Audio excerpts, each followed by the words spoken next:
All right. Welcome to the first Abolition University session sponsored by Virginians for Alternatives to the Death Penalty. We're very pleased to have so many of you joining us today. We have got a terrific group of national resource people with us today. I'm very, very pleased to have Laura Porter, who's the Executive Director of the Eighth Amendment Project with us, and Sarah Kraft, who is the Death Penalty Coordinator for Equal Justice USA. Both of their organizations are absolutely key players in the national abolition movement and provide a good deal of resourcing and assistance to state organizations like VADP. So we're really thrilled to have them part of our session today. So I will go ahead and ask Laura to get us started, to give us an overview of the national death penalty abolition movement. So Laura, welcome. Thank you. Hello, everybody. It's a pleasure to be here. I'll explain that the Eighth Amendment Project drafts and then coordinates the national strategy to end the death penalty. And what that means is each year we reach out and talk to litigators and researchers and advocates and communication specialists, and we identify what can all of us do together each year to move the country further away from the death penalty. We also then share a lot of that information with donors who want to fund work to end the death penalty nationally and in the states. So I thought I could just kind of update you guys in kind of where I think we are. This has been a really exciting time for the death penalty abolition movement. As politics at the federal level, you know, swing in different directions and go, and there's a lot of, you know, partisan rank or like just terrible relationships between the Democrats and Republicans. We're actually doing really well at the state level to end the death penalty. And I think it provides hope. For me, it provides hope for the whole world that we can have a lot of left-right issues going on, even in this day and age, with what's going on in American politics. And, you know, this past year, I feel like the death penalty is, each year we reach like another milestone in terms of how much the rest of the country is kind of taking in our issue and assessing the need to end the death penalty. And there's a few milestones that happened this past year that can kind of give you an idea of how far we've come. One I would point out is that every major Democratic candidate who is running for president made it very, very clear that they were anti-death penalty. Back in 2008, and my whole adult life until this election, that was not the case. Obama, who had been mostly anti-death penalty as a junior state senator, became pro-death penalty to run for president. And he felt that was necessary at the time. And we had seen that from Democratic candidates, you know, for a long time. And so the fact that every candidate, including Vice President Biden, who's been very, very pro-death penalty his whole life, has now decided that he is anti-death penalty and has a platform that he would institute a moratorium on the death penalty at the federal level, and that he would encourage states through incentives to end the death penalty, which is absolutely phenomenal. Another example of progress that were made is you may all have been well aware of a lot of activity going around efforts to stop egregious executions. And one example was the case of Rodney Reed, who was up for execution in Texas, where there was a severe concern that he may be innocent. And in this case, 3 million people in America signed a petition, the most we've ever had to try to stop the execution. But even more meaningful than that, Senator Ted Cruz supported the effort. Famous people like Kim Kardashian and Rihanna supported the effort.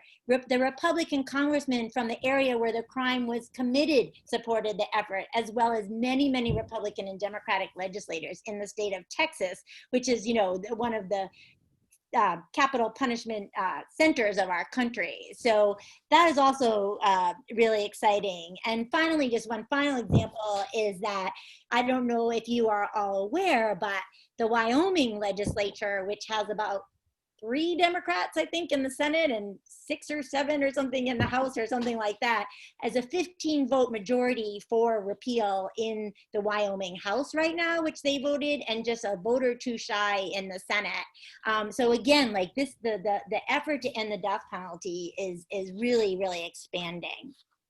I could just take a couple minutes to explain with you how we look at the national strategy. Like, what are we looking for to determine what we should all be doing to end the death penalty nationally each year?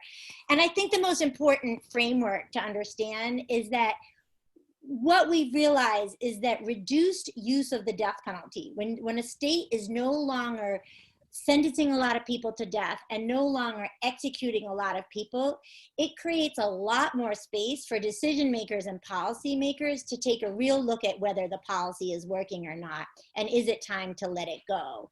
If a state is using the death penalty a real lot, it's much harder to have that conversation. So knowing that premise impacts our whole strategy nationwide. When we're looking at what can be achieved in each state, we're looking how much are they using the death penalty. If a state is using the death penalty at a high level, either sentencing a lot and executing a lot, our tactics in those states are to do everything we can to reduce the use of the death penalty so that we can have a later policy discussion. And the way that we reduce the use of the death penalty is by giving technical assistance, providing to attorneys who are representing people of death row, and certainly in areas where the attorneys are not getting everything that they need to provide the best defense. And also there's a whole parallel movement that we are not part of, but that we help educate our own constituents about bringing in prosecutors who are looking for different answers to violence, and that the death penalty is not an interest of theirs as seeking as a solution. And so there's a whole parallel movement working on the side of us, bringing in progressive prosecutors, looking for different responses. And so those two combinations together, bringing in new prosecutors and making sure that lawyers have technical assistance, have dramatically reduced the death penalty, the use of the death penalty across the country. So our overall strategy is keeping those death sentences low. And we've determined that a 40-year low is about 40 a year, and we're under that, and we're trying to keep those numbers low. The other part of our national strategy on the litigation side is, of course, to try our best to slow down executions. And that can sometimes be with, of course, making sure that lawyers have what they need to present good clemency or to make the best legal arguments they can, as well as making sure that when it's appropriate to have communications that show the damaging parts of the death penalty, the types of egregious cases where people are about to be executed. And then, of course, we're looking for opportunities for policy change. And you'll see in just a little bit why I think Virginia is now into this, in this part of our national strategy. I'm super excited about Virginia's movement in their role in the national strategy. At one point, we were trying to keep those death sentences low and keep those executions low. You've done that. You know, you are in a beautiful place for that. So it's time to start talking about getting rid of the death penalty in Virginia. And so we look in the states of those who are not using it or not executing that much, what type of policy conversations and what type of political opportunity is there to move the dialogue along, either towards abolishing the death penalty completely or to passing reforms that would limit the use of the death penalty and make it be sought a lot less, or to exclude severely mentally ill. I know that's been brought up in Virginia, but all of those type of policy discussions, and we're looking for what opportunities we can do. And finally, we're also looking for opportunities for governors to take big action. As you know, in California, the governor put a moratorium on the death penalty and closed the death row for now, saying that no one in California is going to be executed while he is governor. There's also a moratorium in Oregon right now and in Pennsylvania. There was one in Colorado until Colorado abolished the death penalty this year. And finally, the last part of the strategy is communications. We're looking for a movement-wide effort, which Virginia has been amazingly successful in, contributing to damaging the brand of the death penalty. And what that means is pointing out all of the problems with the death penalty in the media through different voices from victims' family members, faith leaders, leaders of color, talking about particular egregious cases and things like that, showing over and over and over again the constituents in this country that the death penalty is broken. So I just wanted to end my part of the opening part of the national strategy was just sharing with you how we identify when a state is ready for repeal. And then when we start bringing folks all together to talk about what a repeal effort can look like. And it is hard to end the death penalty repeal. It is a long battle and we lose a lot before we win. So our standards of when a state is ready to push repeal are pretty tough. And Michael's going to follow me and talk to you about where Virginia is. But these are the things that we look at and saying, is it time to start really pushing a repeal effort in a state? So we look at first, is there political opportunity? And we define political opportunity is do you have a governor that would likely sign a bill? Because if you don't have that, it would be hard to be successful. Do you have leadership in your legislature in both houses who will allow a bill to move? And I say allowed a bill to move because we passed some bills where the leadership was not less than excited, was less than excited, and some even opposed it, but they were okay enough to allow the bill to move. Of course, it's most helpful if you have leadership in your legislature supporting your bill, but you can move as long as they allow the bill to move. That seems to be a sticking point in a lot of states where the leadership holds up the bill. We tend to say that a state is ready to move a real repeal bill when the governor would sign a bill when you have a majority already of legislators in one house that would most likely support the repeal bill, and you're close to a majority in the second house. And then the final piece is, do you have voices that can support this effort that you can then lift up in the media and bring to the legislature to talk to the decision makers about your efforts? And those voices, of course, are what you would imagine is to reflect a diverse part of the state community.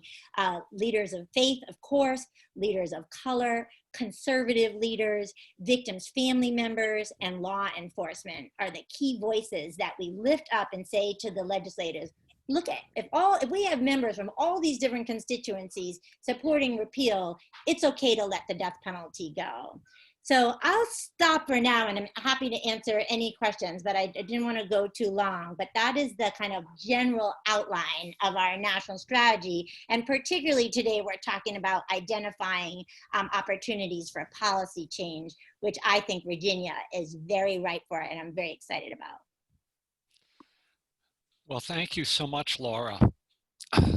And so now we're going to talk a bit about the situation here in Virginia. And I just want to remind everyone on the call that if you have any questions at any time, you can use the chat feature to send them to me, or you can send me a text or an email. Again, glad you could be with us. For the past 5 years, we had always been targeting the year 2020 as the year we felt that we could kick off a serious debate in the Virginia General Assembly about abolishing the death penalty. And we're only in the position to do that now because of the extraordinary work of capital defense attorneys here in the Commonwealth. No one has been sentenced to death in Virginia in the past 9 years. And that includes 2 quadruple homicides and 2 capital murder trials involving the slaying of a police officer. Tremendous mitigation work was done for those indigent clients by our regional capital representation centers. And in all 4 of those, as well as other cases, the juries handed down life in prison without parole sentences instead of death. We now only have 2 people on death row, which is really extraordinary, given our history as being number 2 in the nation behind Texas in number of executions. And both of those cases happen to be from the city of Norfolk. If their cases had gone through the state and federal appellate system smoothly, they would have been executed by now. But significant trial errors were uncovered during the appeal process in both cases. in one case, a witness statement that contradicted the circumstantial evidence against the client was never handed over to the defense. And so a man was sentenced to death for a horrific quadruple homicide. And the witness, that statement by the police that was never turned over, said that the woman who headed the household was arguing with an armed man hours after the defendant had supposedly killed them all, and that armed man was not the defendant. That was never turned over to the defense. And so now the federal courts are deep in considering what to do about that case. And we're cautiously optimistic that the court will overturn the conviction and order a new trial. In the second death row case, there's no question of the defendant's guilt, but one of the jurors on the case committed perjury in the selection process. A standard disqualifying question is, do you know anyone in law enforcement, or are you related to anyone in law enforcement? If the answer is yes, you'll be excused from that jury pool in all likelihood. In this case, the person said no, when in fact he was the brother of a deputy sheriff in the Tidewater area. And it seemed pretty clear that he was lying because he wanted to get onto the jury in this case because it involved the homicide of a police officer. And we're hopeful that at least the death sentence will be overturned in that case. Hopefully by the end of this year, we will have an empty death row without another execution having taken place. And that makes a discussion in the General Assembly of abolition much easier because you don't have a poster child of a horrific crime that they can point to saying, hey, if we do this, this person may not get what they were sentenced to. So that's made it possible, but also what's made this debate possible is the work the organization has done in the past 5 years to broaden its membership. When I came on 5.5 years ago, it was basically, its base supporters were largely in the faith community and largely liberal in their political orientation. And we've worked really hard to sign up hundreds of new supporters from the libertarian and Republican point of view. And we've reached parts of the state, thanks to Dale Brumfield, our field director, that we had never had much of a presence in before. And those new pieces have really enabled us to speak with credibility to legislators that we really never had much of a grounding with in the past. And the final piece that really has launched us into death penalty abolition mode was the results of the November 2019 election of Virginia legislators. In that case, both chambers switched party control, and both chambers are now far friendlier to death penalty abolition than they were a couple of years ago. And in particular, one of our key nemeses, the chair of the House Courts of Justice Committee, has now been sidelined from power. And so he can no longer block us from serious discussions of reform or abolition as he was able to do in the past. So that has all made it very, very favorable for us. And we think we have the votes in both chambers now to end the death penalty if we can get a vote in the coming sessions. And leading up to the 2020 session, as Laura talked about, we really mobilized those key groups who have great moral authority to speak on this issue. And we had a murder victim family member sign-on letter with 13 Virginians endorsing that letter. And we had a press conference to kick it off and got a great deal of coverage within Virginia newspapers and Virginia television stations. An op-ed by one of those murder victim family members, Rachel Sutphin, was published in a weekend edition of the Washington Post. And we had a former capital murder exoneree write a very powerful front page op-ed in the Sunday edition of the Richmond Times-Dispatch, the largest circulation paper within Virginia.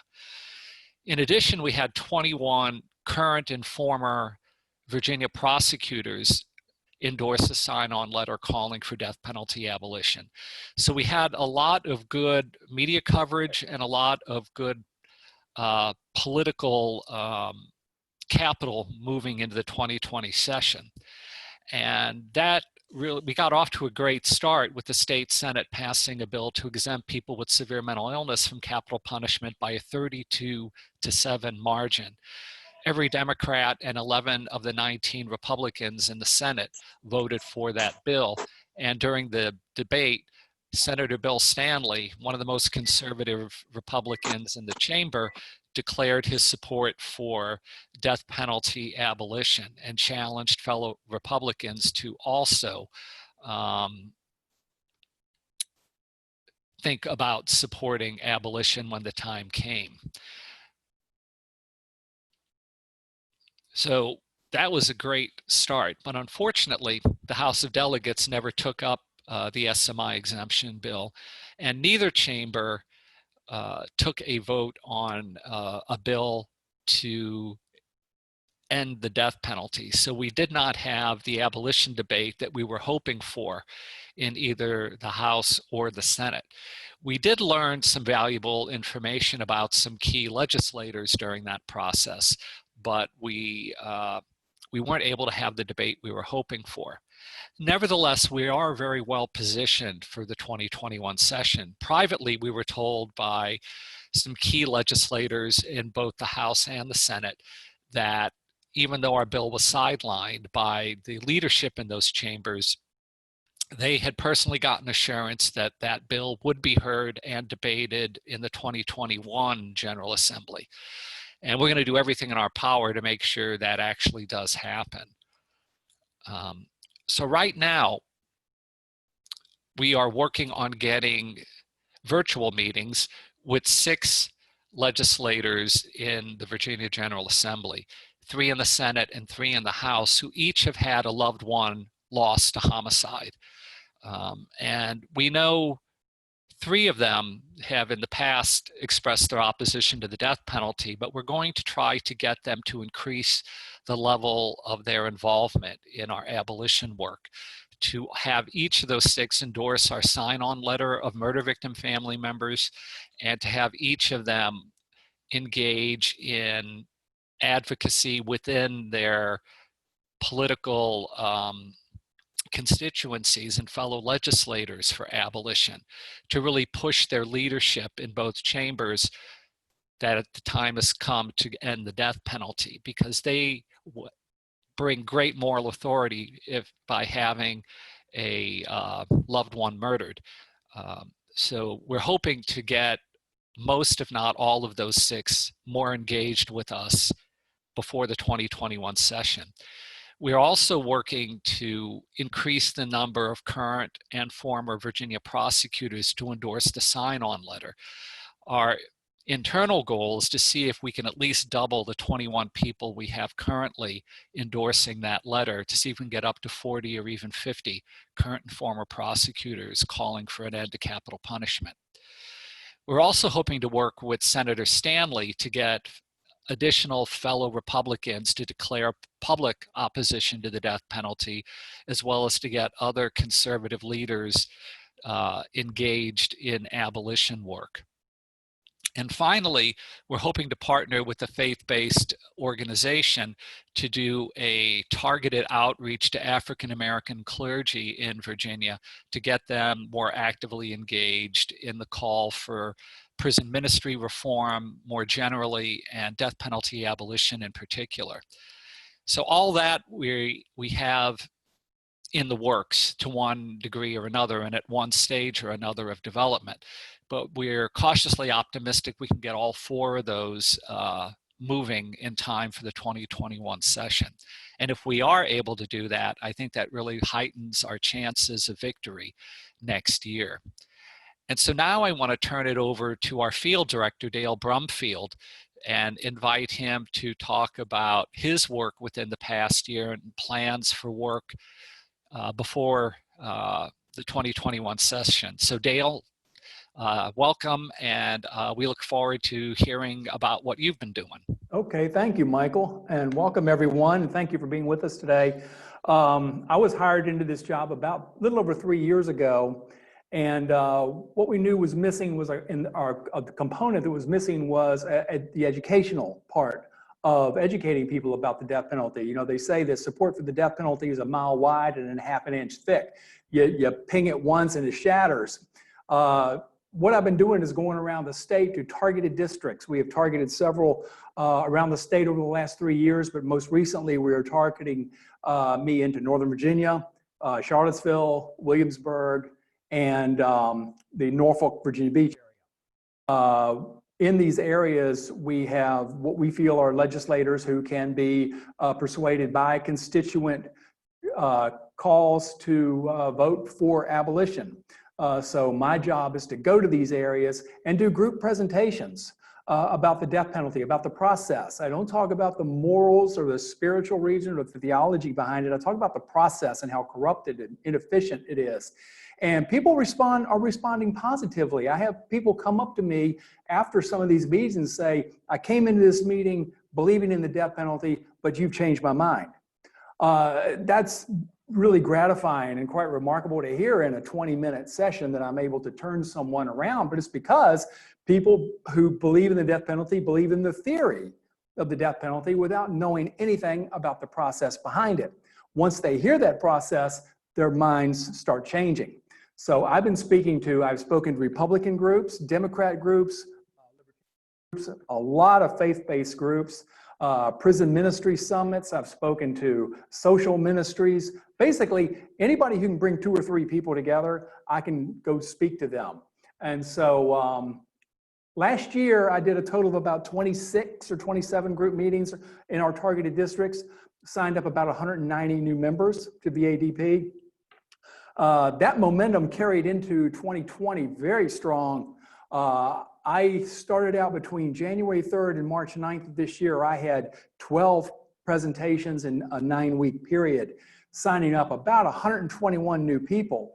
So I was going gangbusters, and then everything came to a screaming halt on March 10th, which happened to be my wife's birthday.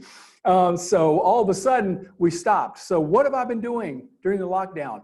Basically what I've been doing is I've been contacting group leaders, churches, faith leaders, civic leaders, saying, hi, my name is Dale. I'm the field director with VADP. Here's what I do.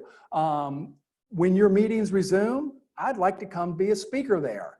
And I've contacted a couple of 100 places, and like sales, you expect 1 out of 10 hits. But I've gotten about 15 or 16, maybe even 17 now, groups who have come back to me and said, yeah, you know, we'd like to hear what you're talking about. We know people who support what you're doing, so come on back. And plus, I had some cancellations that I'm getting lined up. And I'm happy to say the Williamsburg Democrats are having a Zoom meeting June 18th, if not an in-person meeting, and they invited me to come update them. I've already spoken to them once last year, but I'm going to give them a 15-minute update on what happened in 2020 and where we are going for 2021. So things are still happening, and I'm hoping once the lockdown is over and these organizations resume their meetings, that I can hit the ground running and pick up the momentum that I had the first 9 weeks of the year and carry it through the end of the year. So that's very exciting. I hate being a field director locked up in my house, but what are you going to do? So it's a great opportunity to come out and talk to all of you. And just a reminder, if you are part of a group that you'd like me to come speak to, let me know. Okay, especially if you're in our 4 target districts. But I'll come talk, and no judgments, no confrontations. We just have a good time. It's all about educating. So that's what I'm doing. So if you have any questions, put them in the chat feature. We'll be happy to answer them. But thank you for the time, Michael. I always love having Dale on these sessions or in meetings, because he always brings such positive energy to the group. So we really are fortunate to have him with us, and he's been Thank doing you. some terrific work these last 3 years. So now I want to turn things over to Sarah Kraft, who is the director of the death penalty program at Equal Justice USA and is a hugely valuable partner in this work at the national level.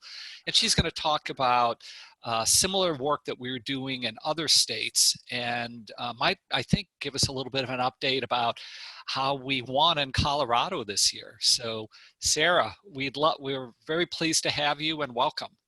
Thank you. Thank you so much, Michael, for inviting me and for all of you out in Virginia for participating. I am a former Virginian. I lived in Alexandria for several years in the mid-teens, so it's good to see Virginians. So Equal Justice USA is a national organization that works to transform the justice system by promoting responses to violence that break cycles of trauma.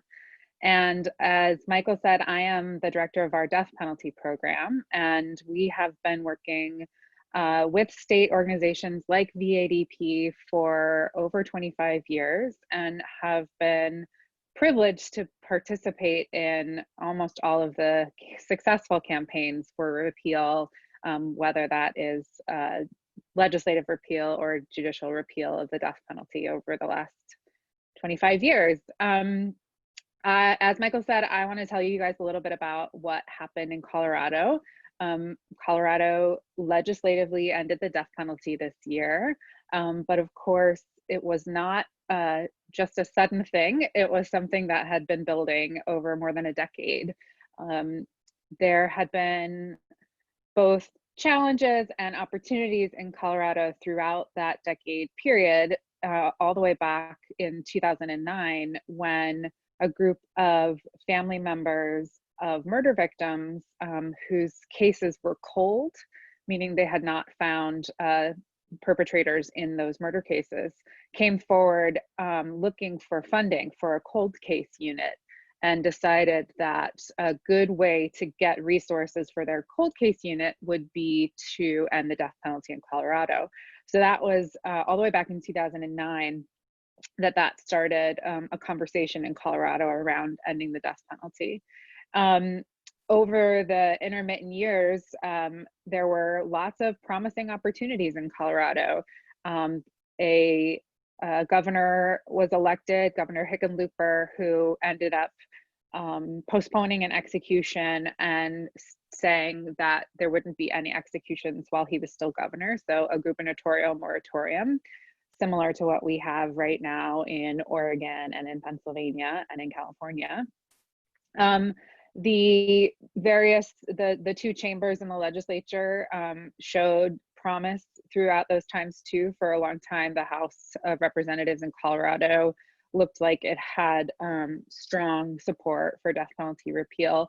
But over the years, it really it became evident that the Senate was the real barrier. So as Laura mentioned in her overview of sort of when a state is ready, we had two of those three pieces in terms of the chambers or the sort of pillars of state government with us, but we still had a barrier in that third. And so a new governor was elected 2 years ago, Governor Jared Polis. He also, he had an even stronger position against the death penalty than Governor Hickenlooper. He actually brought up the death penalty in his campaign and said he would like to sign a repeal bill when he became governor, and was elected in 2018. So in 2019, a strong effort was put forward for repeal, and people were really excited and hopeful, but we ended up really hitting that barrier in the Senate, both in terms of the leadership of the Senate, but also in terms of actually a single lawmaker in the Senate who wielded a lot of power. I just want to, before I sort of go into details about that, I just want to mention that in all of these campaigns that we've been a part of, there there ends up being a single barrier in the end, one that you have to overcome in order to get across the finish line.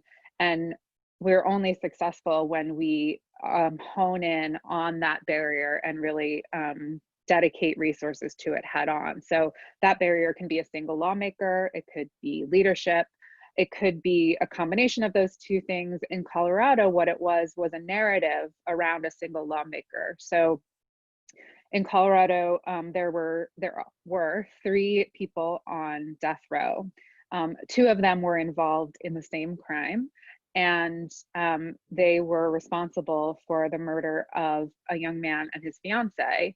And that young man's mother, Rhonda Fields, is a state senator.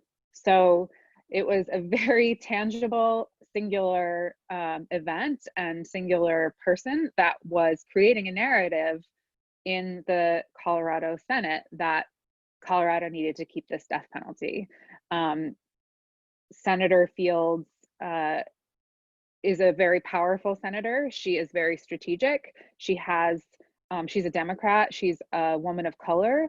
She represents a high crime area outside of Denver. And she has a lot of allies in the Senate, a lot of friends, a lot of partners, both in her party and across the aisle. And so she wielded an incredible amount of power, but also this unbelievable narrative about her son being murdered and the 2 people on death row who were responsible for that.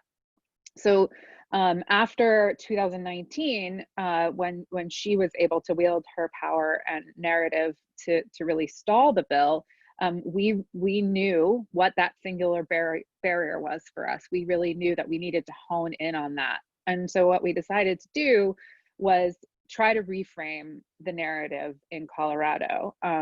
Over the year between this time last year and January of 2020, there were community events, much like the ones that Dale has been doing and does so well, in districts, in those high crime districts, in Senator Fields' districts, to discuss not just the death penalty, but about violence and about the needs of victims' family members. And what we thought was that, or what we were able to do was really mobilize victims and victims of color in particular. So we actually were able to partner directly with a woman who heads up a crime victim service organization in Aurora, in the area where Senator Fields lives, and to talk about a different narrative around violence and around murder. Her son had been killed also in a gun violence incident, a drive-by shooting, when he was 3 years old. And she has, since that day, been fighting for victims of crime, and particularly parents of murder victims, murdered children. And she became a face of our campaign. She became a focal point around why the death penalty harms victims, regardless of whether you support it or not. So she was really able to provide not only her own story, but a sort of mirror of the story that Senator Fields was telling, and offering not only a different point of view, but also support for what Senator Fields was saying. Because Senator Fields often told her story around the pain and anguish that she has gone through watching these 2 people on death row become infamous, get all the headlines to prevent her son's memory from being honored. And Charlotta, our partner, was able to do the very same, and to talk about the perpetrators in her case, and how she has formed a relationship with them, the hardships that they endured in their childhood, and the way that violence has affected her and her community. So we were able successfully to really change that narrative, to offer a similar story, but one that allowed for members of the Senate to say, okay, I am Senator Fields' friend, I am her partner, but I understand now that I can vote for this and still honor victims of crime, still honor victims' family members, and still honor my community and their responses to violence. So we had a similar sign-on letter to the one Michael mentioned from victims' family members. And we were able, with Charlotta's help, to get 70 family members of murder victims to sign on. We held a press conference just with murder victims' family members on the day of the Senate hearing, so the day that the conversation was really going to start. And so we were able to frame all of those news stories around our press conference and around victims' family members supporting repeal. The rest in Colorado is history. It wasn't easy from that point forward, but we were then able to overcome our barrier in the Senate as a result of that narrative shift. When we moved on to the House, we actually ended up with a similar barrier in what is not uncommon, unfortunately, is there was another parent of a murder victim in the House who similarly provided cover for some of his colleagues to support the death penalty. His son had been murdered in the infamous Aurora theater shooting. And so that was a strong narrative and part of the House debate. But again, because we had built this parallel narratives in support of victims' family members, we were able to overcome that as well. Governor Polis signed the bill shortly after the lockdown, actually, so we have been unable to celebrate in person, but he also ended up clearing death row in Colorado and commuting the sentences of the 3 people on Colorado's death row. In terms of other state campaigns, I mean, that's sort of the story of Colorado in this last year, but the stories continue. We are working really hard in both Wyoming and Ohio to build up campaigns there for repeal efforts. So we actually have a staff person on the ground in Wyoming. She is part of our Conservatives Concerned About the Death Penalty Network. As Laura mentioned, in 2019, Wyoming came very close to repealing the death penalty. And pardon me, this year, which was a budget session, a bill was introduced but did not meet the threshold in order to be heard in a budget session. However, there were 40 lawmakers who co-sponsored the repeal bill, which is pretty amazing considering there are only 90 members of their legislature, and 28 of those members who co-sponsored repeal were Republican or are Republican. There's an atmosphere in Wyoming that really honors the death penalty as a bipartisan issue, and really is owned in many ways by the Republican Party in Wyoming, where there are really strong champions for repeal among the Republican leadership. So it's a really exciting campaign.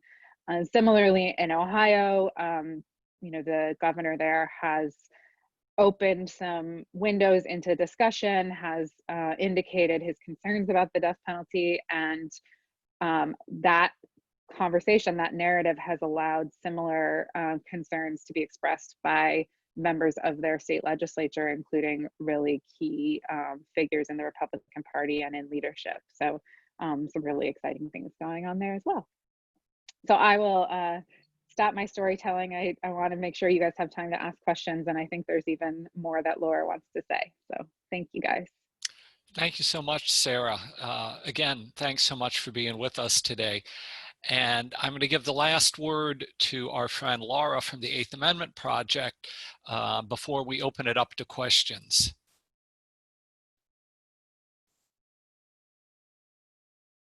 Thanks. I will just close quickly with just a couple of the key messages that Michael asked me to share about what is the key messages that are successful in all of these repeal efforts and all efforts to end the death penalty are very similar, even with states with different political makeups. And the best messages that we have are around that the death penalty, even if you support it, cannot be cannot be carried out well, and that the long process to do our best to make the death penalty fair and accurate, which it's not always fair and accurate, is very harmful to victim family members who live through decades of uncertainty and not knowing when the case will ever end, and it gets replayed in the media for decades. On the other side is you can't shorten that process, because we know that we wrongfully convict the innocent in the United States, and particularly we have wrongfully convicted people sentenced to death. So you are in a conundrum that you cannot shorten the death penalty process that would be potentially less harmful to victim family members, because you risk executing the innocent, and that you need the long process to be extra careful, which doesn't even guarantee that you protect the innocents, but at least it gives an attempt at it, and that's harmful. So it's an unanswerable conundrum. And then we also just make it clear that in this messy process that the states are using and trying to figure it out and revisiting issues over and over again about lethal injection, about bias, about fairness, about all of these things, they're also paying a lot of money for this process that isn't really serving anyone. So those are the main messages, and there's other sub messages, but I don't want to take up your time. So. Well, thanks again, Laura. And we want to open things up to questions to any of our panelists today. So if you have them, now's your time. You can send them to me via the chat feature. And I think, you know, there may be, if you want to unmute yourself to give a quick question, you can do that as well. Oh, there was a question here about, can Sarah talk a little bit about Missouri and the execution scheduled there for this evening? I can. I think Laura can probably chime in on it too. There is an execution scheduled for tonight. There have been efforts to stay that execution, both as a result of the pandemic and also because the defendant has very strong claims of innocence. It actually took 5 trials in order for him to get sentenced to death. The previous trials were overturned. There were hung juries. There is really strong evidence of his actual innocence. It seemed for a couple of days that the execution was going to be stayed. On Friday, a judge ruled that they needed more time to hear evidence of innocence. But on Sunday, that stay was vacated by a higher court, and so the execution is now scheduled to go forward. There are vigils, including virtual. They're all virtual vigils, excuse me, for tonight's execution. I can share information about them in the chat window here in just a second. And I just posted in the chat feature some information about a front porch protest about that execution that's going to be on Facebook starting at 6 o'clock Eastern time tonight. So if you want to participate, you can do that.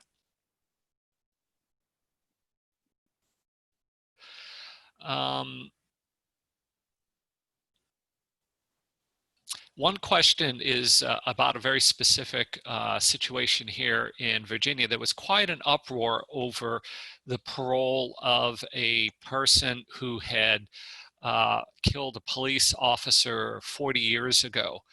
And there was such an outcry from law enforcement in particular that the parole board stopped the release and was in the process of reconsidering it. And so the question was, are there any ripple effects on our efforts? And I guess I'd say to that is, I don't see any immediately, but I think it does indicate a potential obstacle for us in the future with law enforcement. That about a year or two ago, there was the homicide of a plainclothes detective, and that person was not even convicted of capital murder and sentenced to, I think, a 20-year sentence. And the law enforcement community was really outraged about it. And so I think there's a real sensitivity now among law enforcement about police homicides. So that could be a potential problem for us down the road, but it has not become explicit yet around abolition, because we have not really started the abolition debate in a serious way in the legislature. So it could be one. Another question is, I think, maybe aimed to Laura, about how effective is the cost argument to legislators? And if so, what kind of financial costs, and really seems to impress them? That's a good question, because we have found that cost alone is not a message that delivers a vote to us. Because if they think that the death penalty, if they believe in the death penalty and they think that it's working, then they're willing to pay for it. But cost is really, really effective when, as we discussed at the beginning of the call, when the use of the death penalty has gone down, that there's few sentences, there's few executions, and that it feels like that they're still paying a lot of money for the death penalty, but they're not even getting what they thought they were getting out of it. And of course, what Sarah can speak to, that there's a lot of alternatives and effective responses to violence that actually can reduce violence, and the death penalty is so much more expensive than any other type of murder trial and sentencing process. So the cost is very, very impactful argument, coupled with the broken system. Alone, it's not. And then I'll there's just add, go ahead, Sarah, sorry. I'll just add that my colleague Hannah with Conservatives Concerned About the Death Penalty talks a lot about cost, but she's always talking about opportunity cost, what you're not getting because you have the death penalty. So she has found that to be a very effective message among Republicans, but again, only when coupled with the idea that the death penalty is a broken policy that doesn't work, so why are we paying for it anyway? Great point, thank you. Another question I have, are there key Republicans in the Virginia General Assembly who've indicated an openness to abolition and whom we might be lobbying?